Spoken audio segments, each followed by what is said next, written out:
Before Buffalo police rushed to Tops Friendly Market Saturday, they were there in Salter, the security guard killed as he served and protected.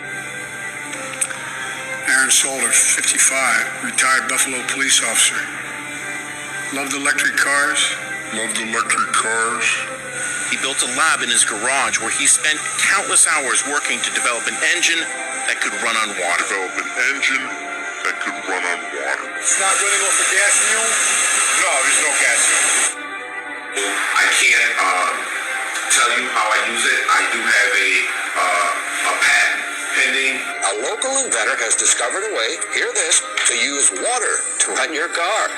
It's a major breakthrough that will no doubt make motorists happy. And as Ralph Robinson explains, the Pentagon is also showing lots of interest in this project. It's going to be the new platform of technology when oil runs out.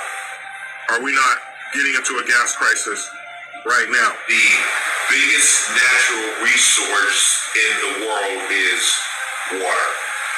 Once the engineers get a hold to this revolutionary discovery, in no time short, there will definitely be cars running on water. Bottled water will work, and tap water will work. And when I show this vehicle running, I almost show people it running because, as I explained to my lawyers, it shouldn't be running. According to the experts, well, folks, you heard it yourself from the mouth of Aaron Salters, AWS Hydrogen Alternative Energy System. Signing out. Have a good one. We'll see you, hopefully, driving one around his new vehicles. Maybe. All right.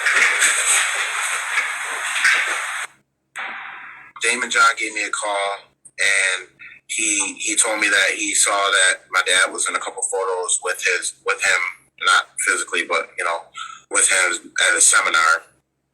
And I said, yes, my dad's a big fan of yours. We watched Shark Tank, and he was an inventor. He had an idea, and we were just talking, and he was telling me how sorry he was about what happened and how his heart goes out to us.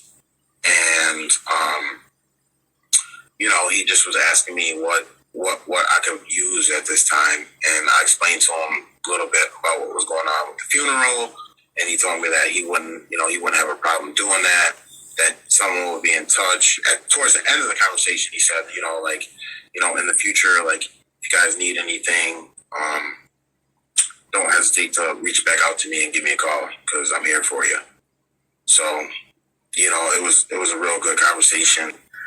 And the reason I'm bringing him up is because there's a connection between him and a man named Stanley Myers. Back in 1998, March 21st, 1998, a man by the name of Stanley Myers was meeting with these guys to fund a project of his. He had created a water-powered engine. And he started creating this engine back in 1975, right around the time of the Great Gas Crunch, the gas crisis. I don't care if you use rainwater, well water, city water, ocean water. If you don't have any fresh water, go ahead and use snow. If you don't have any snow available to you, then use salt water, because there's no adverse effect to the fuel cell. Myers started working on this project 4 years ago. He's not a scientist. He isn't even a chemist. In fact, he never graduated from college. Myers was determined, he says, to design something to protect this country from oil embargoes. And we have calculated that if we take the dune buggy from Los Angeles to New York, we would roughly use 22 gallons of water. The Pentagon flew a lieutenant colonel in last week to look at Myers' invention. There's talk of possibly using it in the Star Wars defense program and to run army tanks. Myers is currently perfecting a water fuel cell for cars. It will cost about $1,500. He says it won't need any maintenance, and you won't have to replace it. It'll be at least 2 years before the fuel system goes into mass production. The day it happens will be one the fuel industry hates, but it'll put a smile on the face of those who've had to say at one time or another, fill her up. But Stanley Myers was meeting with some guys along with his brother to get funding for his water-powered engine. So they bring him these drinks to the table, and I think it was cranberry juice. He takes a drink. He immediately stands up, starts grabbing his neck. He says, "They poisoned me."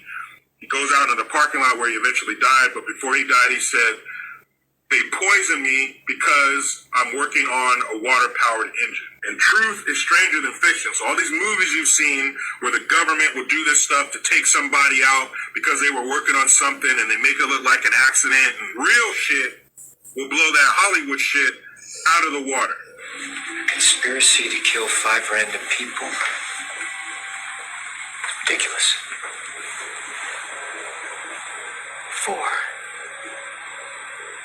4 random people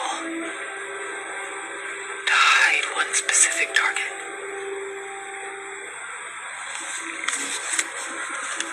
We see that big oil can buy the politicians who regulate it, have the military pledge allegiance to its interests, be shielded from pollution restrictions, leech off U.S. tax dollars, control mass media, crush alternative energy, and avert punishment for all of the crimes it commits.